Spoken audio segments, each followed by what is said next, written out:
गोपियां आज विधाता से प्रार्थना करती है कि बस विधाता तू सूर्य उदय मत होने दे, सूर्य उदय मत होने दे। सजन सकारे जाएंगे, मेरे नैना मरेंगे रोए, विधि ना कुछ रहम करे, ये भोर कब हो न हो।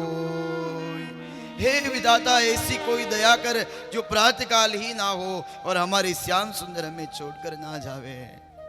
और सजनों, अब मैया यशोदा की स्थिति को देखो, पूरी रात खंबे के सारे बैठी है, कृष्ण कृष्ण कृष्ण जप रही है। मैया को रात्रि भर नींद नहीं आई। कन्हैया मैया की गोदी में बैठे और कन्हैया ने कहा कि मैया तू काई को रोती है, रो मत मैया। बोले लाला तू मुझे छोड़ के जा रहा है ना, इसलिए रो रही हूँ। और नंद बाबा ने भी कह दिया कि यशोदा ये कन्हैया हमारा बेटा नहीं है, ये तो देवकी वसुदेव का बेटा है। अब मैया यशोदा कहती कि कन्हैया तू मुझे छोड़ के जा रहा है, पर कन्हैया तू एक बात जीवन में कभी देवकी को मत बताना। अरे कन्हैया बेटा, तुमने एक बार मेरे मिट्टी के मटके को फोड़ दिया था और मैंने तुम्हारे को उकल से बांध दिया था। मुझे लगता कि बेटा तू इसी कारण मेरे से रूठ गया है, इसी कारण मेरे से रूठ करके मुझे छोड़ करके जा रहा है।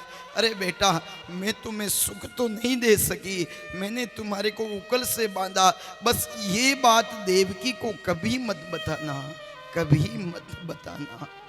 देवकी क्या सोचेगी कि वो दंतरानी यशोदा इतनी कठोर थी, इतनी निष्ठुर थी, जिसने मेरे कन्हैया को उकल से बांध दिया,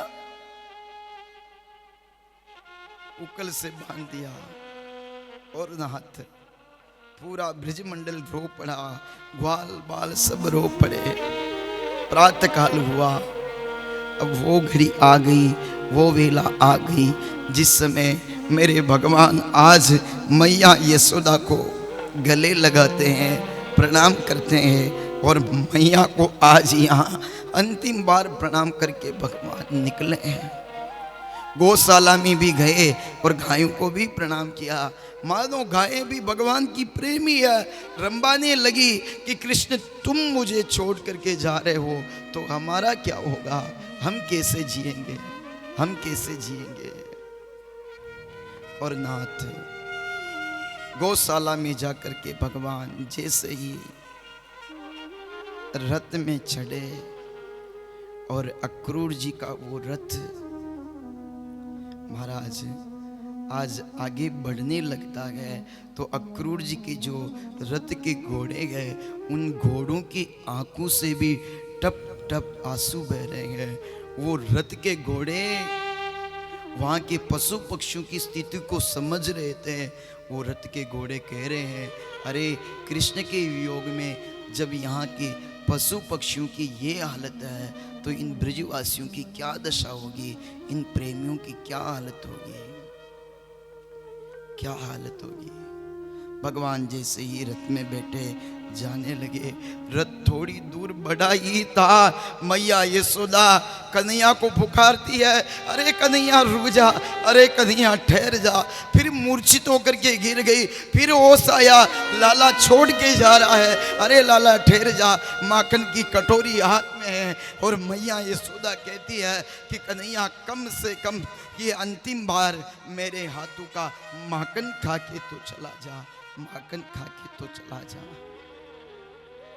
और आज अंतिम बार मैया यशोदा ने भगवान को माखन खिलाया है। और फिर मैया यशोदा ने वही बात की कि देवकी को उखल वाली बात मत बताना कि मैंने तुम्हारे को उखल से बांधा। तब भगवान रो पड़े और भगवान ने कहा कि अरे मैया, मैं तुम्हें क्या बताऊं, दुनिया में किसी में ये ताकत नहीं है जो कृष्ण को बांध सके, जो कृष्ण सारी दुनिया को बांधता है। बस मैया, उस कृष्ण को केवल यशोदा ही बांध सकती है, यशोदा ही बांध सकती है। अरे माँ, दुनिया में किसी में ये ताकत नहीं है, दुनिया में किसी में ये ताकत नहीं है जो कृष्ण को नचा सके। पर मैया, जो कृष्ण सारी दुनिया को नचाता है, उसे केवल और केवल यशोदा ही नचा सकती है, यशोदा ही नचा सकती है। और भगवान कहते कि माँ, मुझे कोई देवकी नंदन के नाम से नहीं जानेगा। आज मैं तुम्हें वचन देता हूँ कि मुझे सब यशोदा नंदन के नाम से ही जानेंगे। सब ब्रजवासियों से भगवान विदाई ले रहे हैं, विदाई ले रहे हैं।